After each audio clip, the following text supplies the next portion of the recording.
The sun blazed overhead as Aisha Thompson adjusted her old sun hat and stepped into the luxurious showroom of Apex Auto, the most high-end car dealership in the state. The air smelled of leather and money. She had walked 3 miles in the heat because her old bicycle had finally given out. She wasn't here to dream. She was here to buy. A salesman, Daniel Whitmore, with slick-backed hair and a Rolex that gleamed under the showroom lights, eyed her from behind his desk. His smirk was immediate. "Can I help you, ma'am?" His tone dripped with condescension. Aisha smiled politely. "Yes, I'd like to see your most reliable used car, please. Something under $10,000.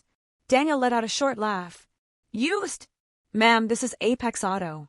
The cheapest thing here is a $90,000 sedan." He gestured toward the door. "Maybe try the used lot across the highway." Aisha's grip tightened on her worn purse. "I understand, but I'd still like to look." Daniel sighed dramatically and turned to his colleague Jen. "Can you believe this? Some people just don't get it." Jen, a young intern, looked uncomfortable but stayed silent. Aisha's patience wore thin. "I may not look like much, but I can afford a car here." Daniel scoffed. "Sure, and I'm the president. Listen, lady, we don't have time for games." "Security!" A burly guard approached, and before Aisha could protest, she was escorted out in front of a crowd of wealthy onlookers, some of whom snickered. Humiliated, Aisha walked away, tears stinging her eyes. That evening, Marcus Thompson returned home from a business trip to find his wife unusually quiet. "Aisha, what's wrong?" he asked, setting down his briefcase. She hesitated, then told him everything.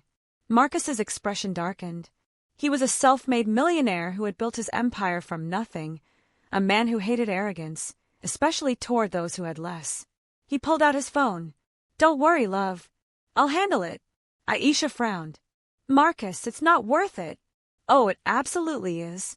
The next morning, the dealership was busy with wealthy clients when a custom black Rolls-Royce Phantom glided into the lot. The staff perked up. This was a serious buyer. Out stepped Marcus Thompson in a tailored suit, his sharp gaze scanning the room. The manager, Mr. Harrington, rushed forward. "Sir, welcome to Apex Auto. How can we assist you today?" Marcus didn't smile. "I'm here to see Daniel Whitmore." Daniel, recognizing the name Thompson from Forbes, hurried over, grinning.